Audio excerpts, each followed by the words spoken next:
Magandang Merry Christmas sa iyo. Kumikinang na ula, Diego Bandido.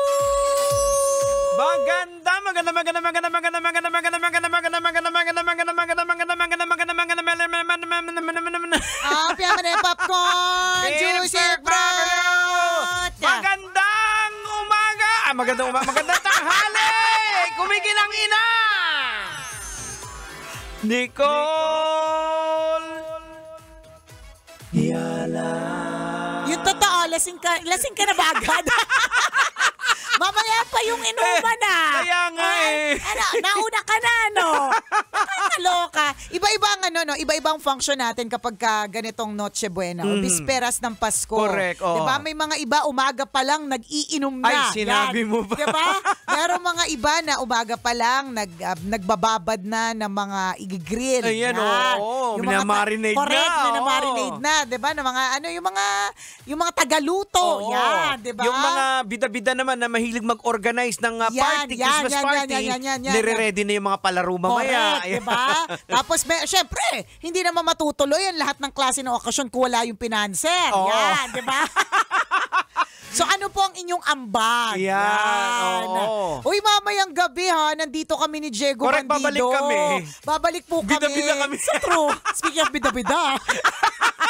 As na yan, bida-bida. So 6 to 9 p.m., nandito po kami ni Diego Bandido para po samahan kayo habang kayo po ay nagpe-prepare for your Noche Buena. Kaya tinatawagan po natin lahat ng mga gustong tumawag. Yan, pwede tayo mag-receive ng calls. Ayan. Baka naman ngayong Pasko, meron kang nililigawan na gusto mong sagutin ka na ngayong Christmas Day, di ba? Magchichikahan tayo. Chika-chika tayo mamaya 6 to 9 p.m. Baka may gusto kayong i-reveal sa... Correct! Totoo!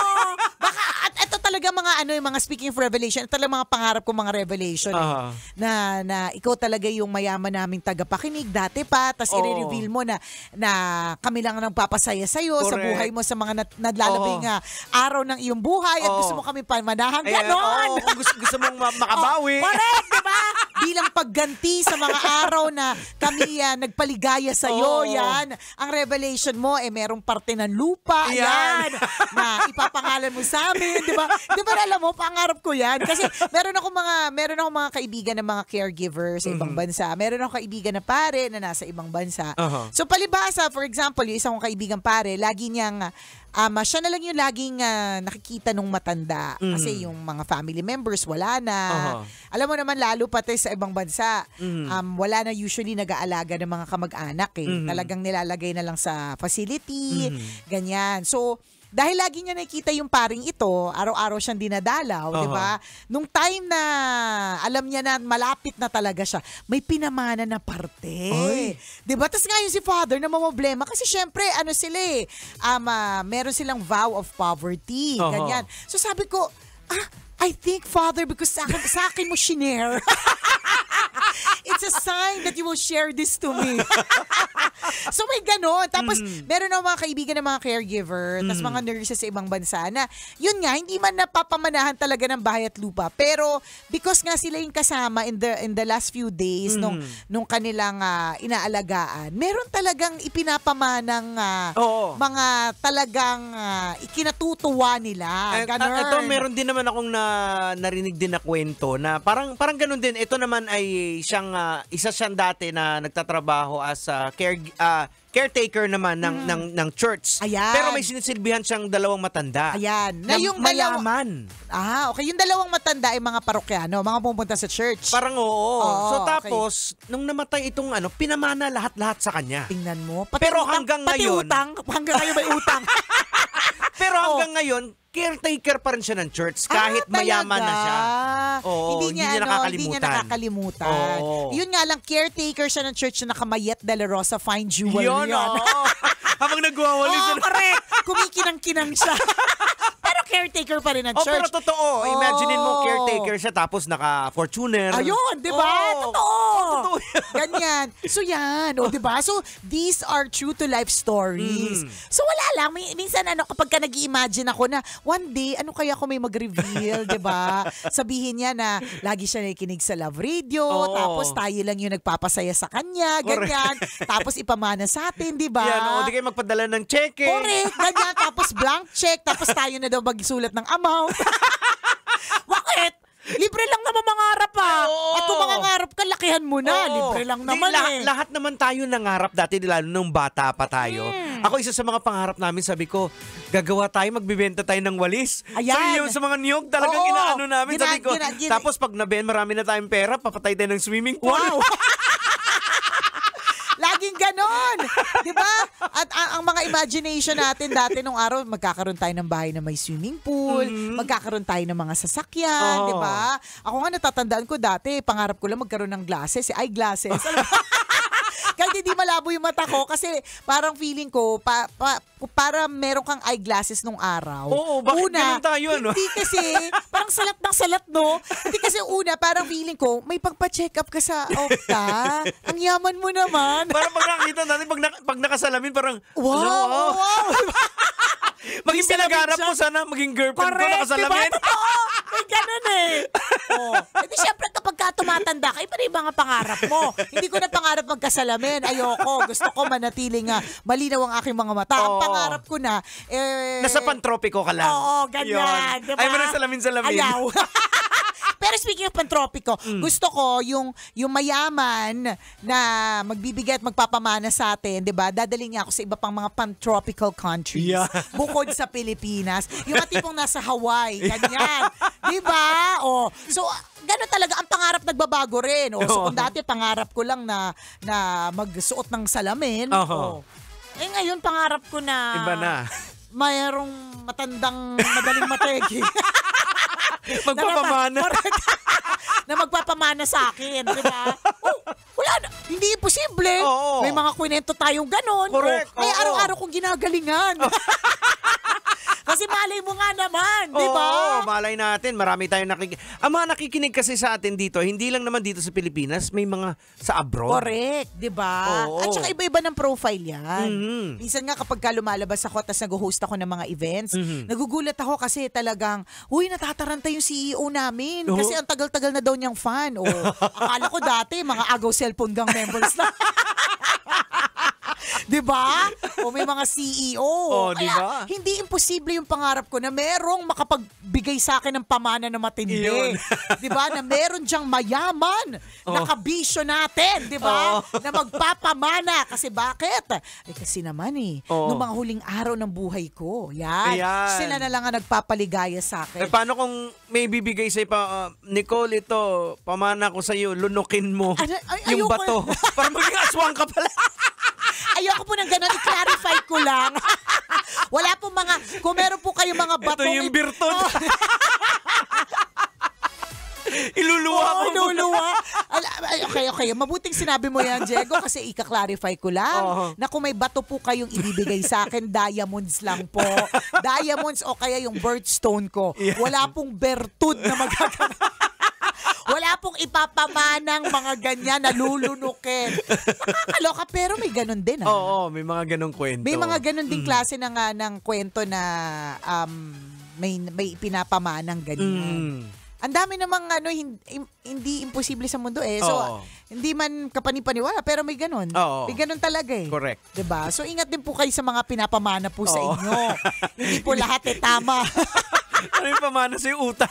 Ayun din! Nakakaloka! Hindi po. Clarification. Hindi lahat ng mana masaya. So true. Clarification sa universe. Kung nagkinig ka, Lord. Diba? Mga pamana po na nakakabuti at hindi po pamana na nakakasama. Ay nako. Pero naniniwala ka ba doon sa mga may ipinapasang mga bertud, yung mga ipinapasang mga ano tawag dyan? Anting-anting yan. Mga kwento-kwento kasi. Yung mga ganyan na hindi mo alam kung totoo o hindi. Pero meron naman talaga nangyayari. Diba? Meron mga nangyayari talaga Ako, ewan ko, Jegs, hindi ko alam kung dahil ilang beses na nangyari. Pero may nagsabi kasi sa asawa ko, sa mister ko, na sa life niya daw, hindi ko alam kung sinong kausap niya nito at kung lasing siya o hindi na mga oras na ito, kaya pwede po kayo maniwala o hindi. May option po. May option kayong maniwala, may option kayong hindi, di ba? Totoo naman, lagi naman po tayong may choice. May choice kayong maniwala dito sa kwento ko, hindi. Pero somebody told him na ang purpose niya in life is always to support. Na parang hindi talaga siya yung magbo-bloom. Okay. But everyone who is close to him will continue to bloom.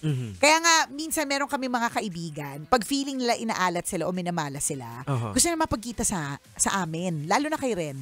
Kasi dumikit, ilang beses talaga siya nangyari, na parang dikitan mo lang, didikitan mo, ibig sabihin, magiging kaibigan mo, ganyan and all, ganun, aalagwa ka in whatever form. May ganun. Tapos, for some reason, I think, ganun siya eh. Hindi siya, hindi siya one time nangyari sa akin mismo eh. Diba? I continue to bloom with him by my side. Hindi siya yung umaalagwa, pero ako yung nagbo-bloom eh. Parang ganun. Tapos madaming mga nagnenegosyo na, kunyari, nagiging kaibigan namin, kaibigan niya, na biglang lumalakas talaga, tumitindi. May mga ganun. Tapos hindi ko ma-explain. Ano naman kasi, iba-iba naman kasi di ko sure. Iba-iba naman kasi yung mga gift natin eh. Diba? May mga tao sabi, parang he brings luck. Doon parang ganon. Correct, may ganon siya. And every time, kunyari, papasok siya sa, let's say, sa isang establishment. Pagkatapos nun, ang dami papasok. May ganon siya. May ganon siyang eksena. Ewan, di natin alam. Napakarami pong hindi maipaliwanag na bagay sa mundo. Kaya hindi pa rin imposible may magpamana. Babalik ako doon. Well, yung nga sabi ko kanina, 'di ba? Iba-iba naman yung gift, 'di ba? Merong si Papa Ren, parang siya yung butler ni Batman.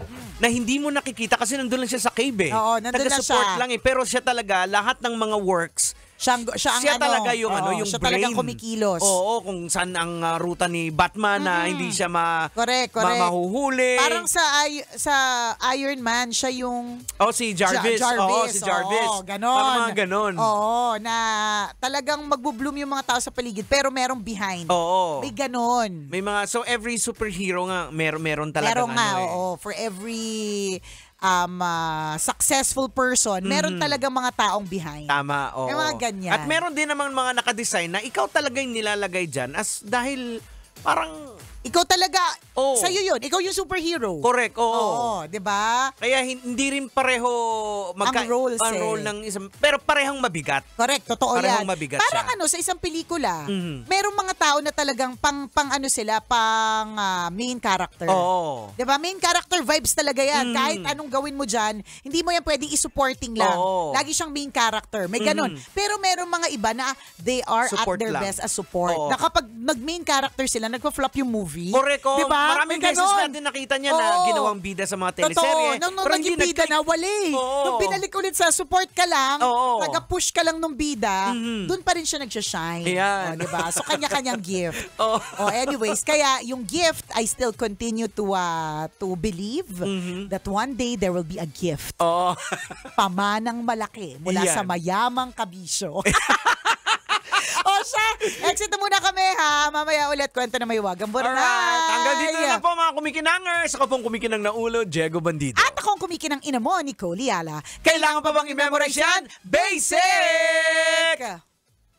Ramdam na ang Pasko sa Love Radio. Basic!